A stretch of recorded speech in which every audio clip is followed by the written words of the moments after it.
کلید تمرین 59. 1. مگر اینکه فکر کنند در غیر این صورت نخواهند توانست مشکلشان را حل کنند. 2.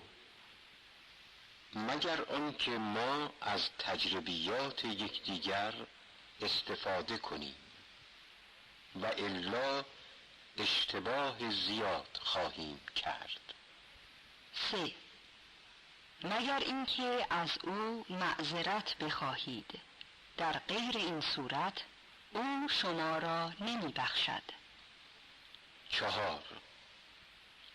مگر آنکه پول مرا به من بدهد و الا از او به دادگاه شکایت می کنم.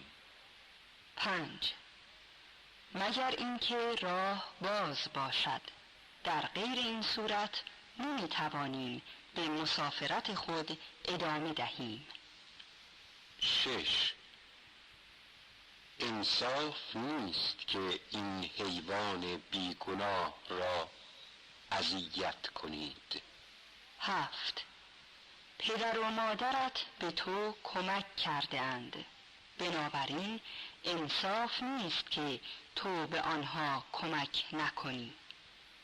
8.